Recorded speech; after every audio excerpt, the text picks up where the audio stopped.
everybody. Welcome to NerdGasm, Episode 3, Season 1, somewhere out in the Great American Midwest. I bid you guys all welcome. Ooh, it's been a long week since last week's episode. I've been doing a lot of thinking. Tonight's episode, if you're watching this on YouTube, is pre-recorded, and we're trying out a new format just for this week with audio only, mainly because the video file from last week got corrupted. So if you checked it out on YouTube or Spotify, you'll notice like the last 10 minutes of it got cut off.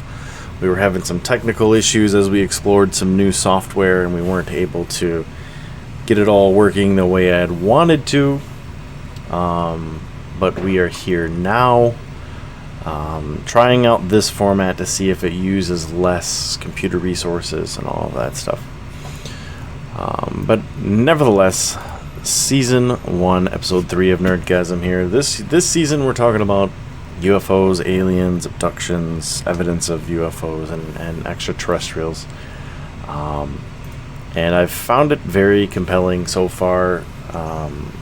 Like I said, in between all these episodes, I kind of do my own research. I watch my own videos. I watch and listen to podcasts. I research the hell out of these topics, and I usually have a very good general idea of where I want to take each episode a week or two in advance.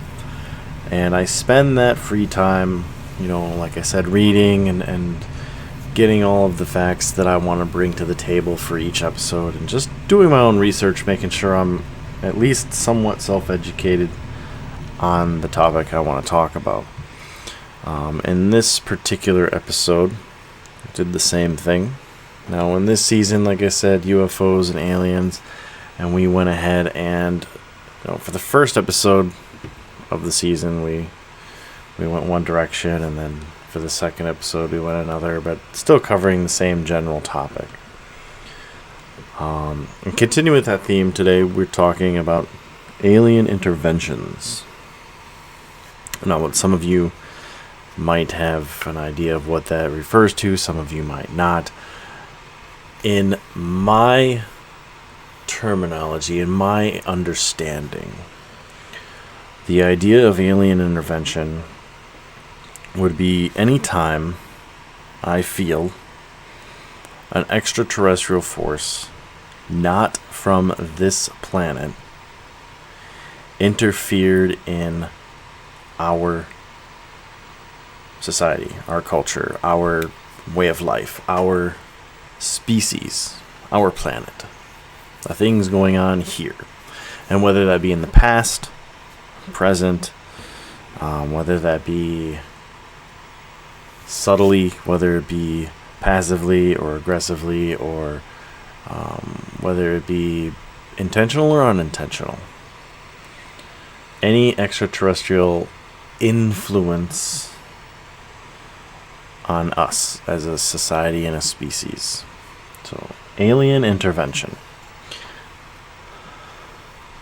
This topic, oh my Lord. Guys, I'm telling you, you can research UFOs and aliens and abductions and things all you want, and you'll get to eventually a conclusion where you form your own opinion and you base it on certain facts and certain things you've seen and heard and read. But the topic of alien intervention there is no other topic in this subculture that is so hotly debated, and both sides are very, very adamant of their positions, and they are very, very fierce.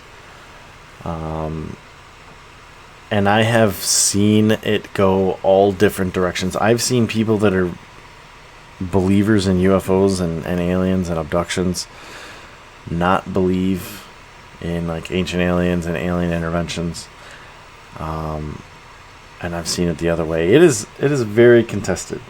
Let me say that. So I spent a week and a half researching this specific topic and There's a few things I want to go over tonight as a result of all that research and thinking and pondering. But let me tell you, spoiler alert, I opened up a can of worms for myself. Hopefully we'll open that can of worms for you guys this evening or this morning or whatever time or day you're watching or listening to this podcast. I try to keep these within 1 hour time frame. But if we go over that a little bit, or if we're under a little bit, I apologize. It just makes for good content, I guess, if we're over. Just to give you guys a little bit of background. So I'm an amateur podcaster. My nickname is Nerd. My real name is Mark. I play video games a lot. I work a full-time job. I'm a family man. I'm a husband. I'm a father. I have a couple of different hobbies. Gaming is one of them. Making music is another. I've made music throughout the years, and I've always loved radio and podcasts and talking and just self-educating, which has led me now to podcasting. So thanks again for coming and checking it out, coming and listening. So let's go ahead and dive into this. So I guess we'll start at the most logical place, right? Alien intervention. You think of the image probably coming to your head is aliens coming down and stopping us from killing ourselves, like World War III. Like, we're going to launch nukes at each other and aliens come down and they stop it, right? That's alien intervention. Or something bad's going to happen and, UFO steps in and stops it from happening. Or an alien comes down to the planet and says, hey, you're killing your planet. The pollution, the nuclear weapons testing, yada, yada, yada, the killing of the rainforest. You guys are killing your planet. Knock it off. Like, these are images and scenarios you think of when you hear the term alien intervention. You'd be right in a sense. But what those of us in this community and researchers and believers or disbelievers go back to is, on the History Channel, there's a show called Ancient Aliens. If you've never seen that, I encourage you to check it out, form your own opinions. They're in like 14, 15, 16 seasons, somewhere in there. I believe they're all on Hulu. I've watched every episode of every season. There are theories that aliens visited us throughout history and interacted with our species on various levels. Some of the theories are pretty outlandish. Some of them make you think a little bit. I would say 80% of it is hogwash. And I'm a fan of the show. I'm a fan of the theory. I subscribe to the theory that at some point in time, alien life has intervened in mankind. I don't believe we're alone in the universe. I don't believe we're alone in the solar system. I don't believe that everything was a coincidence. And I don't believe everything was created by an angry kindergartner named God. That's just my belief. But I also don't think 80% of what's on that show is legitimate. I've seen better theories. I've seen it's not a real science. Some of it is laughable. Aliens killing off the dinosaurs for one, trying to get rid of mankind or get rid of everything on the planet to make room for humans. They blame aliens for killing dinosaurs. There's a whole laundry list of theories by this Eric von Daniken and some of his followers that are pretty outlandish. But I do have to say, there are things in that show that kind of add up a little bit. So that's one of the main talking points. Because of this show, it has centralized all of these theories. Whether you believe this, that, or whether you research this or that, now, because of the History Channel making this show, and all these books and guests and all that stuff, and kind of this pseudoscience, it's centralized it all into one place. So now when you think of ancient civilizations and alien intervention, you think of the show Ancient Aliens. Sadly, because of the way the show was formatted, some of the crackpot guests that they have on there from time to time, and because of some of the more outlandish theories that are somewhat laughable, the show has gotten a bad rap. And once you do that, there's no going back. You're not shaking that bad rap. It becomes a laughable show. Nobody takes it seriously. Even if 1 out of every 100 episodes is actually legitimate and they cover a very thought-provoking, debate-intensive topic where it makes you think, it doesn't matter, because they spent 99 episodes making you feel like you were an idiot, and it's just terrible. We're going to dive into that a little bit, because like I said in the beginning before that little rant, I do believe in this very heavily. I don't know why. It's partially a gut feeling, and another part is because some of the evidence is just so overwhelming that I can't ignore it. And some will argue that a lack of a different answer doesn't mean that it has to be what you think it is. And we see this all the time. We as human beings, we're guilty of that, right? Like, if we don't have the answer to something, some kind of question, some kind of mystery, we all assume it's either the one or the other. It's black or white. It's either the most outlandish thing possible. It's not the most common sense thing. Does that make sense? Like, I can't think of an example, but for a while people thought the Earth was flat.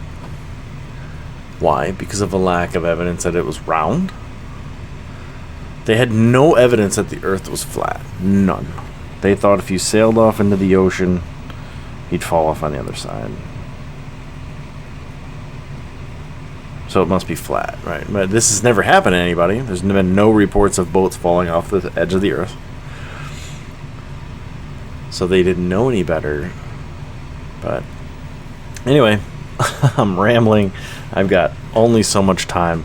And as you can see, I'm very opinionated, and I kind of let my imagination go wild just a little bit. But we're going to dive into this. If you've never heard of this hypothesis, then buckle in, and this is going to be a very interesting show. However, I am not an expert, so I would caution everybody to do your own research. Go to Wikipedia, go to Google, watch YouTube videos, watch TV shows, listen to podcasts, read, listen, but take everything with a grain of salt. Whether you believe me or you don't believe me is inconsequential. I'm not here to try and convince you to believe me or disbelieve me. Do your own research, formulate your own opinions, and be smarter for it, okay? So the hypothesis behind the ancient astronaut narrative actually comes from a couple of different places. Most notably was Eric von Däniken wrote a book called Chariots of the Gods. And in that book, there is a lot of pseudoscience and amateur archaeology pointing to archaeological quote-unquote evidence of aliens visiting ancient cultures. It's too long of a list to get into. But he wrote this book in the late 60s, early 70s. I believe it was like 1967, 1968 the book was published. Some of the things in his book was evidence of modern technology in ancient times. Like, how could the Egyptians have pictures of light bulbs inside the pyramids. Or there was a couple of hieroglyphics where they showed helicopters, like actual helicopters. Like you could see the rudder and the blades and the cockpit of like a helicopter. And at first glance, this is great television and great reading. At the time, in the 1960s and 70s, you couldn't really do a lot of research. There was no internet. You read this book and you were like, oh my god, there really was. Like, what were you going to do? Go to the pyramids and look for yourself? You took these pictures at face value, you read this book, you formulated these opinions, which in the book obviously is very biased because it's very leading, and the author leads you to conclusions that they want you to get. And that's a dangerous path, because when you don't have the resources to do your own research, you are guided by somebody else's narrative, and you formulate the opinions that they want you to formulate. So that's what I want to avoid. Do your own research, look things up, watch videos, listen to podcasts, read. Don't take my word for it. Anyway, in Chariots of the Gods, he covers all kinds of things. The Nazca lines and Peru, and geoglyphs in South America, things of that nature. And some of it is very compelling stuff. I want to focus on a couple of things in this episode that I took from that book. I've read that book, Eric von Daniken's Chariots of the Gods. I read it many years ago. And I want to cover some of the things I took out of that book at face value. I also want to cover some of the things I got from the show that I think warrant actual discussion and actual research. And that mainly centers around religious texts, religious symbolism, and religious iconography. I have spent a majority of my 20s and 30s studying religions around the world. It was something that always fascinated me. In-depth study of ancient religions, modern religions, you name it, and I always found it fascinating. Especially the ancient Sumerians. The ancient Sumerians are a race of people that are long gone, obviously, and they wrote about a race of beings that they referred to as gods that came from the sky, the stars. They were called the Anunnaki. That was their name for the quote-unquote gods that came down. They believed that the Anunnaki were aliens who came to Earth to mine for gold for their own use. The Anunnaki used the ancient Sumerians as a slave labor force to mine gold, and these Anunnaki took this gold up to their ships, and once they had gotten enough, they dipped out. They just fucking bailed out.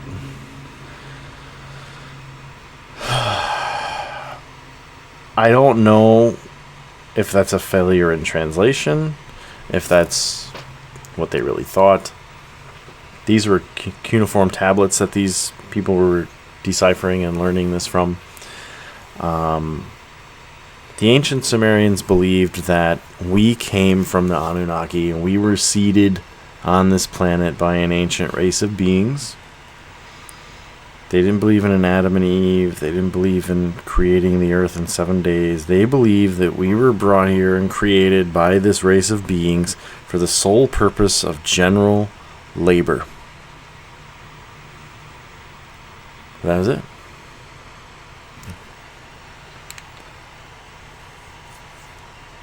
It's compelling. It gets better though in like Hindu mythology. The gods and their avatars travel from a place in flying vehicles called vimanas. Now, in your Judeo-Christian religions, God is omniscient and omnipotent. He's everywhere and he's all powerful. knows everything, sees everything. He can appear and disappear at will wherever, whenever. He's everywhere.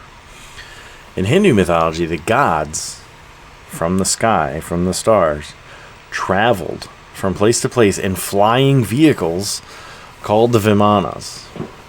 Now, you can actually look this up. There's actually artists' renditions based on the texts, because the texts describe what these Vimanas look like. And they draw these Vimanas up, and they look like fucking UFOs, okay? There are many mentions of these flying objects in the Ramayana, which is a sacred text to the ancient Hindus. There's a couple of ancient texts that they use, but the Ramayana was one of them. In Book 6, Canto 123, The Magic Car, I'm going to read this. Is not the wondrous chariot mine, named Pushpak, wrought by hands divine? This chariot, kept with utmost care, will waft thee through the fields of air, and thou shalt light unwearied down in fair Ayoda's royal town.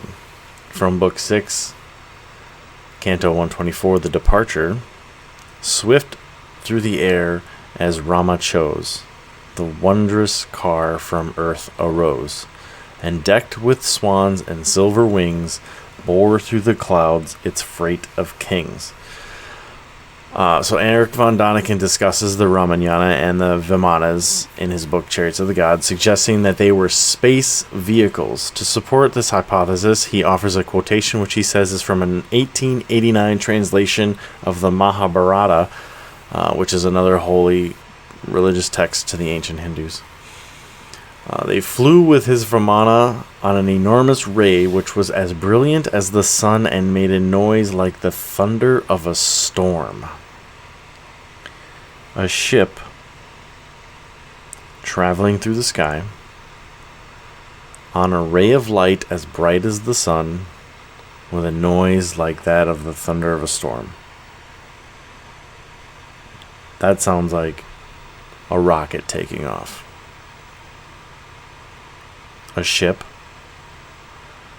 riding on a trail as bright as the sun, which would be the flames shooting out of the rocket, and made a noise like the thunder of a storm. I don't know if you've ever been to a rocket show or like a rocket taking off, like Cape Canaveral.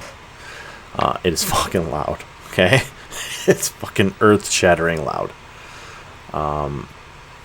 Right there in the Ramayana and the Mahabharata, these ancient Hindus believed that their gods visited them from space, traveled in ships called Vimanas. And you can go further and read the Mahabharata, where these aliens go to war with each other in the skies over Earth. The gods go to war with each other. Similar to ancient Greek and Roman gods and Zeus and the Titans, the Vikings, the Egyptians and Set and Osiris and everybody, gods going to war with each other in their flying spaceships using weapons that sound eerily similar to weapons we have now. They describe rockets, projectile type weapons, shooting from one ship to another, possibly nuclear weapons where they describe explosions that light up the night sky as if it was daylight. They describe radiation where people near where these weapons were going off were actually getting sick. Like, this is written down in vivid detail in texts that are thousands and thousands of years old. And these people are reporting that, this happened. Now, people will say, why wouldn't they just say spaceship? Why wouldn't they say alien? Well, let me ask you something. Let's say that you have an iPad and you travel back 250 years, right, to the signing of the Declaration of Independence. You show up in Independence Hall, you're in Philadelphia, you're shaking hands with Ben Franklin, whatever you want to say, right? They're getting ready to sign the Declaration of Independence. You pull out your iPad, And you say, hey, why don't we just use his iPad? It's a lot easier. How is a man from 250 years ago going to describe your iPad? Is he going to know it's a fucking iPad? Is he going to call it an iPad? Is he going to call it a computer? Is he even going to call it a tablet? Does it have a screen? They didn't even have that back then. What is he going to describe it as? Think of yourself 250 years ago, how you would describe a piece of technology that we have today. A computer, a cell phone, a tablet, an Xbox. How are you going to describe electricity? You're not going to call it by what it actually is, because you have no basis for that. You have no comparison. You don't have the knowledge. You're just going to say it's a fucking magic square where images could show up on it and it lit up like it was powered. You can't describe an iPad without mentioning technology that you wouldn't know about. It's just a magic box. Sounds come out of it like there's people inside of it. Microscopic, tiny little people with images on a... You can't even say screen because you don't know what a screen is. You say moving pictures. Well, they didn't have pictures. They didn't have cameras. So you can't say pictures. So, of course, human beings thousands of years ago watching an alien ship fly through the sky would refer to it as a dragon or a steel bird or any other thing that they could try and relate to it to communicate it to us. They're not going to say a spaceship. They don't know what space is. They don't know what a ship is. Does that make sense? They're going to use their limited frame of reference to try and describe it to you. Even in the book of Genesis in the Bible, Genesis chapter 6, verse 1 and 2. When human beings began to increase in number on the earth and daughters were born to them, the sons of God saw that the daughters of humans were beautiful, and they married any of them they chose. The Nephilim were on the earth in those days, and also afterward, when the sons of God went to the daughters of humans and had children by them. This is in the book of Genesis. This is your Bible. Grab your Bible right now. It's in there. Chapter 6, verse 1, 2, and 4. Sons of God came down from wherever the fuck they were, mated with human females, and begat a race called the Nephilim. It was in the Bible. I'm not making it up.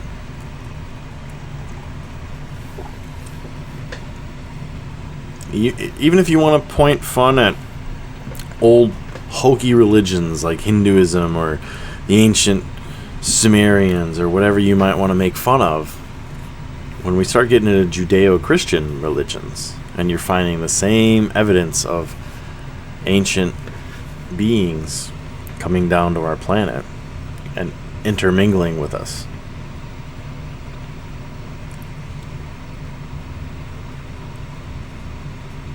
many Christians consider these groups to be the different families of Adam and Eve's children. Another interpretation is that the Nephilim are the children of the sons of God and daughters of humans. Although scholars are uncertain, the King James Version translates Nephilim as giants. Ancient astronaut proponents argue that Adam and Eve ate of the forbidden fruit in order to be godlike, and this was the first step in human evolution. I disagree with that. So when we're talking about religion and the Adam and Eve and the story of Eden and the fruit and the snake and all that stuff, I have a whole different thing. I would love to go in about that. I don't think that's the same thing, because now if you're an ancient alien theorist, as they like to call themselves, or a proponent or a believer, here's where you cannot have your cake and eat it too. Do you believe the ancient Sumerians, where we were brought here and seeded by the Anunnaki? Or do you believe Judeo-Christians and Adam and Eve being quote-unquote the first human beings on the planet? So we can't be seeded and brought here by another planet and have Adam and Eve were the first human beings, and then we all came from them. You can't have both. Both stories do not add up. You cannot have both beginnings of humanity. Were we all begotten by Adam and Eve? Or were we brought here by the Anunnaki? So there's a contradiction there, which I've never been able to resolve. So I guess that's up to the individual person on what they believe. Personally, I've always taken the Bible with a huge grain of salt. Not because I'm anti-Christian or anti-God. I just believe that too many human beings have had their hand in the Bible. I do believe that the Bible at its core was probably something very good and very beneficial to mankind and had a decent, good message. Maybe godlike. But too many men and over too many eons have done too much damage to the book that it's a mere echo of its original self. And you can get into the apocryphal books too, apocryphal books of the Bible, like the Book of Enoch, which I would encourage anybody to read. Just if you've ever read the Bible and not the Book of Enoch, you're really missing out. Enoch just disappears out of the Bible. If you ever notice that, you have to read the Book of Enoch. It's like the movie is over and you wonder, hey, whatever happened to that one guy in that one scene? Whatever happened to him? That was Enoch.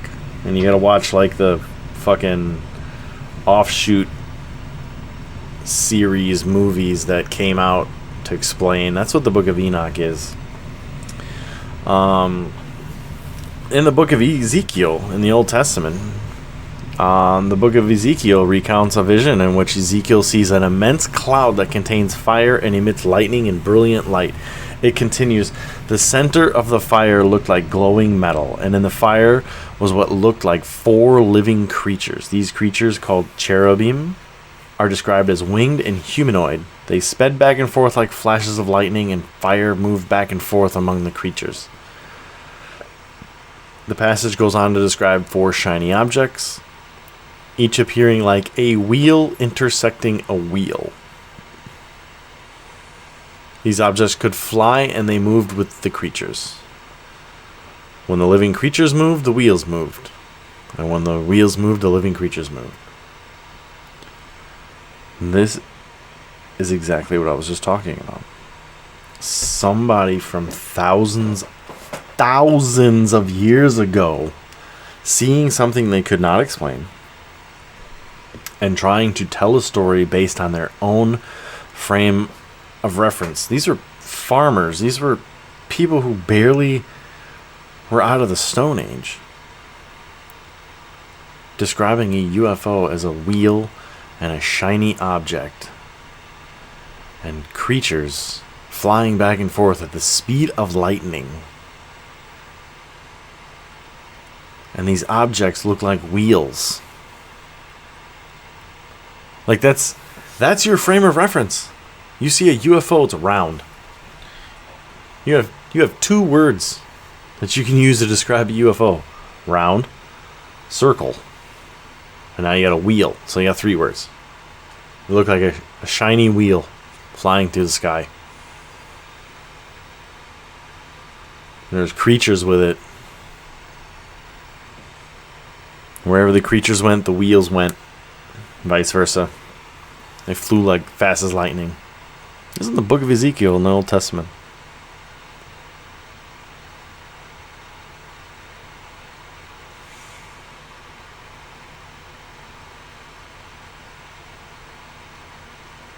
Some ancient astronaut proponents, such as von Däniken and Barry Downing, believe that the concept of hell in the Bible could be a real description of the planet Venus, brought to Earth by extraterrestrials showing photos of the hot surface on Venus to Mars. I don't believe that.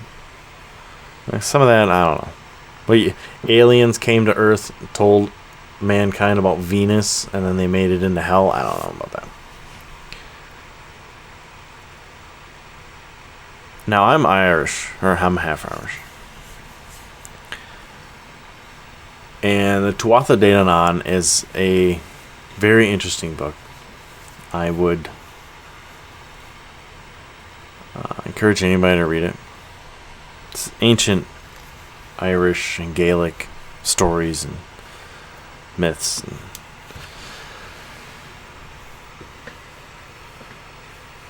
The arrival of aliens in spacecraft. This is from Tuatha De Danann. It's also the name of the race of aliens, kind of like the Anunnaki. The arrival of aliens in spacecraft with cloaking devices. The text states, so that they were the Tuatha De Danann who came to Ireland. In this wise they came in dark clouds. They landed on the mountains of Comachny Rhine in Connacht, and they brought a darkness over the sun for 3 days and 3 nights. This is in ancient Ireland. They were depicting something, aliens or whatever you might call them, landing on the mountains and bringing with them dark clouds. Could have been smoke. I don't know. I wasn't there. Ancient writings are one thing, right? They can be fake, they can be misinterpretations, they could be any number of things. We weren't there, we don't know. It's thousands upon thousands of years ago, and it's one man or two man's accounts. Imagine trying to solve a murder that happened 1,000 years ago. You know how hard that would be. And here we are trying to decipher what somebody saw 2,000 years ago, 5,000 years ago, 10,000 years ago, however long you want to go. If you believe in ancient pyramids and hieroglyphs, you can go back tens of thousands of years.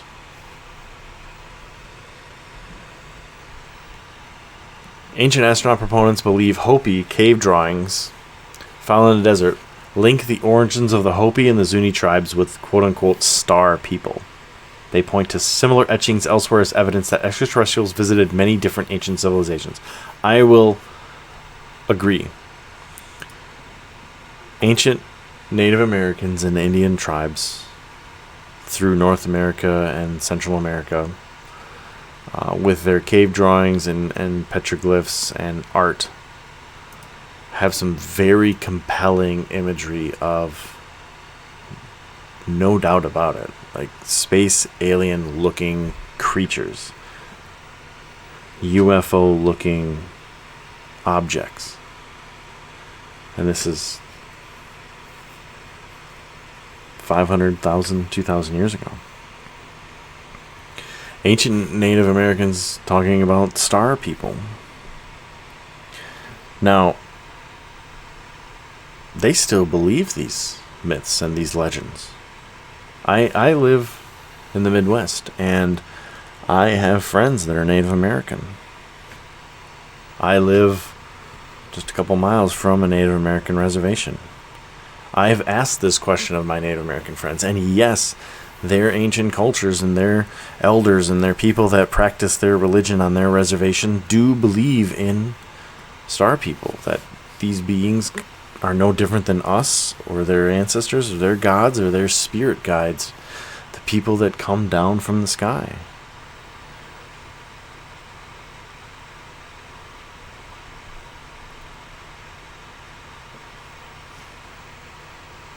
The Nazca lines in Peru.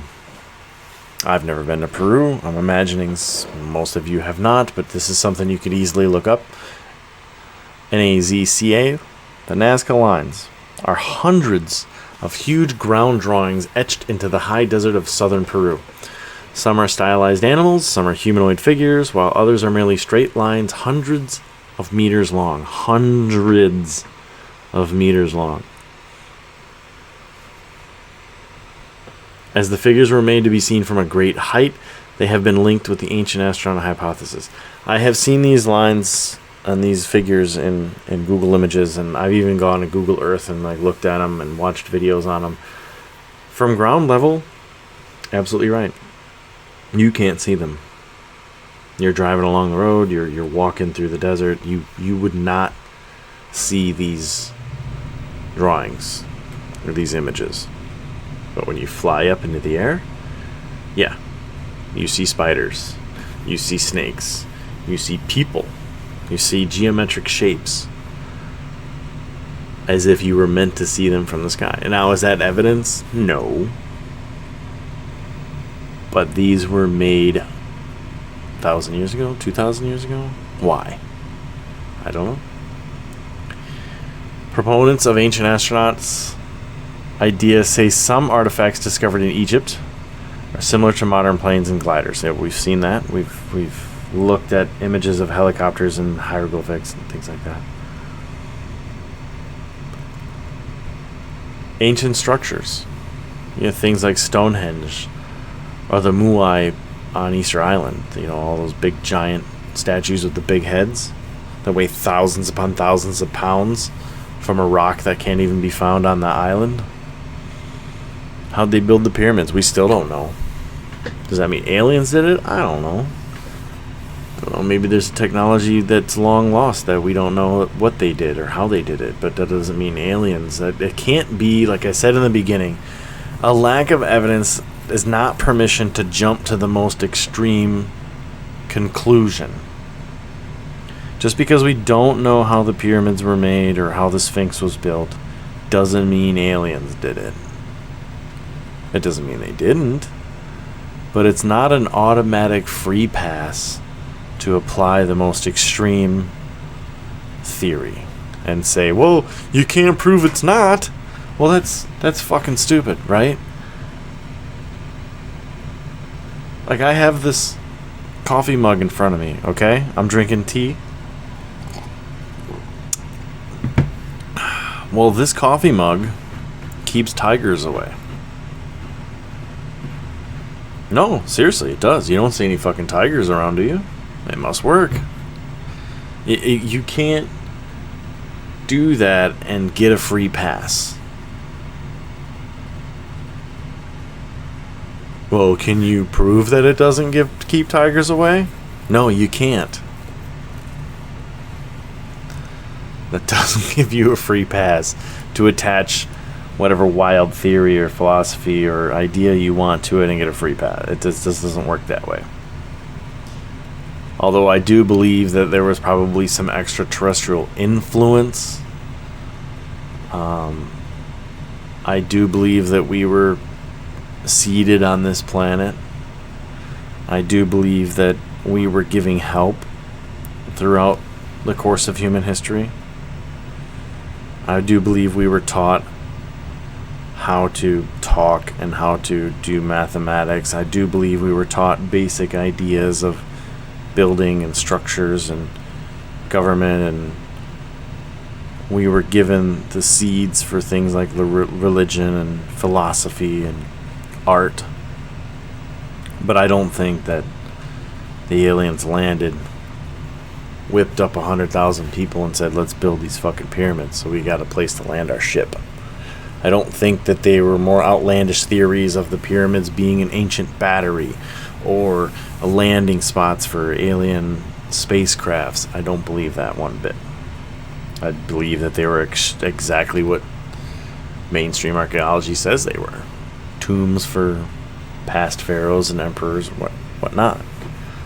I do believe that Stonehenge was probably erected as some kind of lunar calendar. Yes, it rests on the ley lines of the Earth. There's a lot of energy and electromagnetic fields surrounding it. There's a lot of strange energy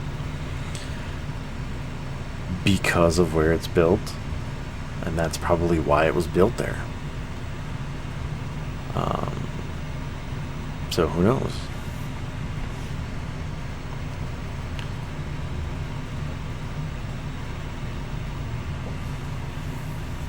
Ancient astronauts have been addressed frequently in science fiction and horror fiction and many different media. In 2004 article in Skeptic magazine, Jason Colvito writes that Von Daniken borrowed many of the book's concepts from Le Matin des Magiciens, Morning of the Magicians.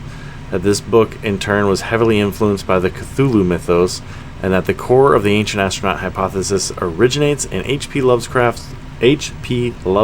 works, The Call of Cthulhu and At the Mountains of Madness. They're just trying to say that Von Daniken stole most of his theories and ideas from other authors. H.P. Lovecraft was a very good author. A lot of people think that he wrote the original Necronomicon, but we'll never know. The idea that aliens visited Earth in the past is frequently seen in works of fiction. For example, the comic book Thor considers that all Norse mythology is based on the actual beings living in other dimensions. That's what I wanted to get to next, right? So now we have... We talked about this in our first episode of Aliens on this podcast, where we were talking about being desensitized to the idea of aliens visiting us by Hollywood. And we see evidence of that here, where you're exactly right. You look at the Thor in the story of Thor and the Norse mythology and Loki and all of them. In these Thor movies, well, we find out every fucking one of them was a space alien that has visited Earth, blah blah blah. And my dog has decided to come pay me a visit. Hey, sweet pea. She must have to go outside. These Thor movies were being desensitized to the fact that aliens in our old ancient religions were aliens. Came down to this planet from another dimension.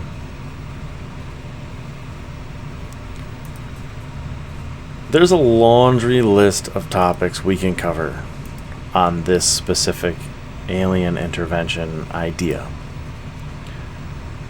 The amount of evidence or lack of evidence or pseudoscience or circumstantial evidence is very long.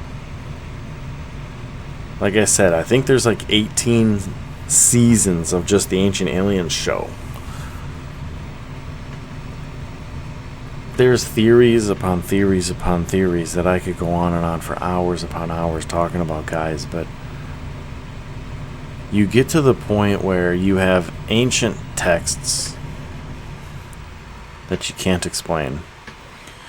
You have cave drawings and artifacts from ancient cultures all around the world, from the Native Americans to the Hindus to the Sunnis to everybody saying that star gods and star people and cave drawings of UFOs. How the fuck do you explain a cave drawing of a UFO? Like, how much simpler do you need it? These people had no lives, dude.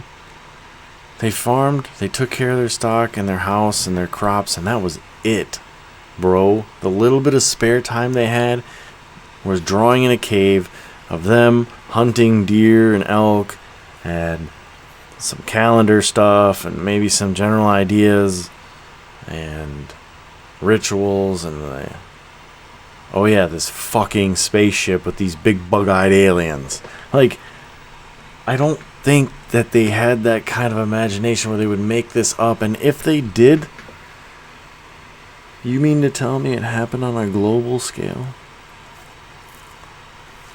I could understand people having imaginations. People have them now. Look at books and science fiction and Hollywood. Okay, imagination is a part of human thought.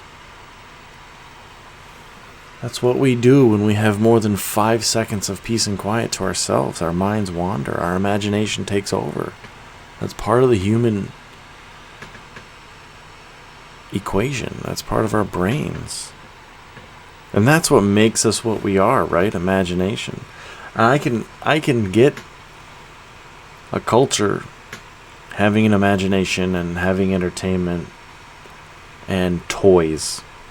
That's another issue that I have with Ancient Aliens. They'll find some thing that looks like a UFO and they don't stop to think that maybe this culture had an imagination, had stories that they told their kids at night to help them go to sleep.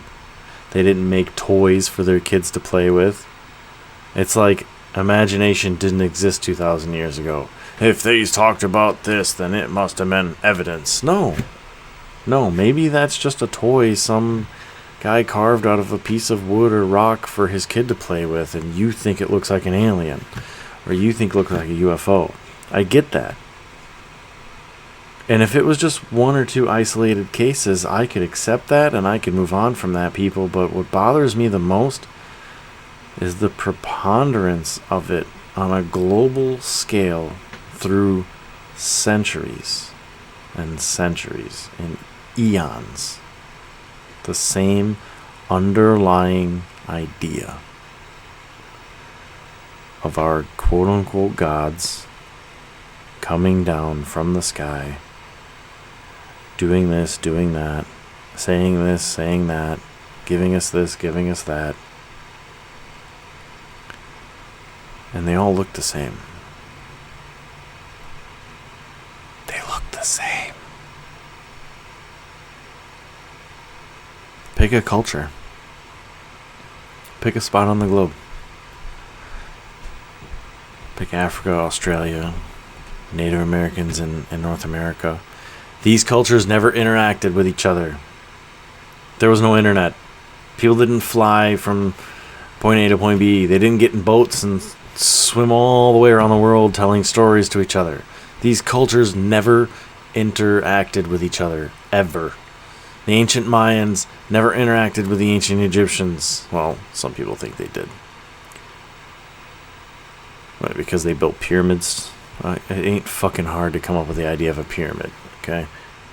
You think because the Egyptians did it and the Mayans did it, they must have talked to each other? Get the fuck out of here, okay? These cultures didn't interact with each other, and they have almost eerily similar stories, myths, pictographs, artifacts of beings coming down and interacting with human beings. Their cave drawings are almost identical. There's tall, skinny, bug-eyed fucking aliens with disc-shaped crafts. I mean, in any court of law, the evidence would be overwhelming. He'd be convicted.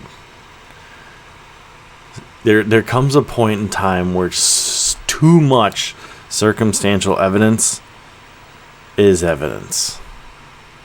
If every time